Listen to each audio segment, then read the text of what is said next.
வணக்கம் நண்பர்களே! உங்களெல்லாம் மீண்டும் சந்திப்பதில் மிக்க மகிழ்ச்சி. நேத்து என்னோட உறவினர் ஒருத்தர் பொள்ளாச்சியிலேருந்து வந்திருந்தாங்க. வந்திருக்கும்போது அவர் சொன்னாரு, "நேத்து ட்ரெயின்ல வந்துட்டுருந்தேங்க. பொள்ளாச்சியில நான் ஏறிட்டேன். என் மனைவியும், மகளும் வந்து திருப்பூர்ல ஏறதா இருந்தது. ட்ரெயின் ஏறதா இருந்தது. ஸோ, அதனால ஸ்டேஷன்ல ட்ரெயின் நின்னோனே, நான் ட்ரெயின்ல நின்னுட்டு எட்டி பார்த்துட்டு இருந்தேன். அவங்க எங்க இருக்காங்க கை காட்டலான்றதுக்கெல்லாம். அதுக்குள்ள ஒரு ஆள் ஏற வந்தவர் என்னை ஒருமையில திட்டிட்டு உள்ளார ஏறிட்டார். நானும் நகர்ந்துட்டேன். அவர் கவுண்டர் குடுக்கணும் சுர்ருன்னு கோவம் வந்துச்சு. கவுண்டர் குடுக்கணும்னு நெனச்சேன். என்னவ நெனச்சேனோ தெரியல. அமைதியா விட்டுட்டேன். கொஞ்ச நேரம் அப்புறம் வந்து உட்கார்ந்தபோது தான் எனக்கு தோணுச்சு, கவுண்டர் குடுத்துருந்தோம்னா நமக்கு தான் வந்து மூடு ஸ்பாயிலா இருக்கும். 1 மணி நேரம் அத பத்தியே நெனச்சுக்கிட்டு, நான் திட்ட, அவர் திட்ட இதிலேயே போயிருக்கும். அப்படின்னு நான் நெனச்சுட்டு என்னையே சமாதானப்படுத்திட்டு அமைதியா உட்காந்துருக்கேன். ஒரு 10 நிமிஷம் கழிச்சு அதே நம்பர் என்ட்ட வந்து, "சாரி சார் உங்கள ஏறுற வேகத்தில திட்டிட்டேன். மன்னிச்சுக்கோங்க சார்னார்." இப்படிதாங்க நெறைய இடத்துல. அன்னைக்கு கூட எங்க அபார்ட்மெண்ட் காம்ப்ளெக்ஸ்ல ஒருத்தர் வந்து ரொம்ப இனிய நண்பர். அவருக்கு விஷ் பண்றேன். விஷ் பண்ணோனே அவர் என்னை கண்டும் காணாத மாரி போறாரு. திருப்பி ஒரு 5 நிமிஷம் கழிச்சு திருப்பி அவர பார்க்குறேன். திருப்பியும் விஷ் பண்றேன். கண்ணுக்கு நேரா பார்க்குறாரு. ஆனா விஷ் பண்றேன். அவரு எதுவுமே கண்டுக்காம ஓடுறாரு. எனக்கு பயங்கர கோவமாயிடுச்சு. பார்த்துட்டே இருக்கும்போது 2 நாள் கழிச்சு அவர பார்க்கல 2 நாளா. 2 நாள் கழிச்சு அவர திருப்பி நான் பார்க்குறேன்.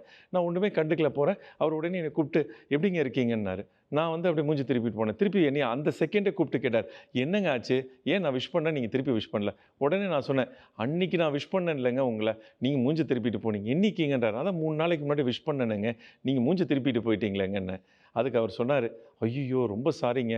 அன்னைக்கு எங்க அம்மாவுக்கு உடம்பு சரியில்ல. ஆம்புலன்ஸ்க்காக ஃபோன் பண்ணிட்டு, டாக்டருக்கு ஃபோன் பண்ணிட்டு செக் பண்றது ஓடியாருந்ததெல்லாம் நான் வந்து கவனிச்சிருக்க மாட்டேன். ரொம்ப சாரிங்கன்னேன்." இப்ப அந்த சாரியோட கில்ட் கான்ஷியஸ் எனக்குள்ளார தொத்திக்கிச்சுங்க.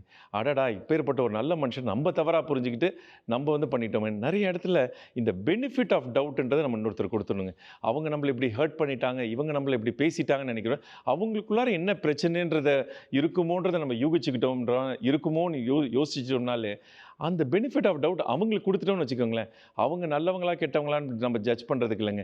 நம்பளுடைய மன அமைதிக்காக, அந்த பெனிஃபிட் ஆஃப் டவுட் அவங்க என்ன வந்து அண்டர்கோ பண்றாங்கன்றத நம்ம அவங்களுக்கு சாய்ஸுக்கே குடுத்துட்டோம்னா, நம்ம நிம்மதியா இருக்கும். நெறைய இடத்துல இதுதாங்க. ஒரு சில விஷயங்கள் சொல்லும்போது, எங்க அண்ணன் சொல்லுவாரு அடிக்கடி, "அந்த குழந்தை பசங்கப்பா விட்டுருங்கப்பா." என்னது 50 வயசு ஆயிடுச்சு, அவங்க இப்படி பேசிட்டாங்க, குழந்தை பசங்கன்றீங்க. ஆமா, குழந்தைத்தனமா அவங்க பிஹேவ் பண்ணாங்கன்னா, குழந்தை பசங்கன்னு தான் சொல்ல முடியும். விட்டுருவோம். ஏன்னா நம்ம அமைதியா இருக்கணும். அப்படின்றத நம்ம முடிவு எடுத்துக்கணும். சரி சில பேர் கேட்பீங்க, "என்னடா இது? அப்ப ரெகுலரா ஒருத்தங்க நம்மள வந்து திட்டிக்கிட்டே இருப்பாங்க, ஹர்ட் பண்ணிக்கிட்டே இருப்பாங்க. அவங்க கூடவே நம்ம சகிச்சுக்கிட்டே டிராவல் பண்ணணுமா?" அந்த ரெகுலரா டிராவல் பண்ணணுன்றத வந்து சகிச்சுக்கணுமா, சகிச்சுக்கூடாது நம்ம கையில தாங்க இருக்கு. அந்த ரிலேஷன்ஷிப் மெயின்டெயின் பண்ணணுமா, வேண்டாமான்னு. உங்களுக்கு அது சரின்னு படலையா? அது மெயின்டெயின் பண்ணணுமா, பண்ணக்கூடாதுன்னு நீங்க தாங்க முடிவெடுக்கணும். இந்த காணொளிய பார்த்திருந்தா பிடிச்சிருக்குன்னா ரொம்ப சந்தோஷங்க. நன்றி.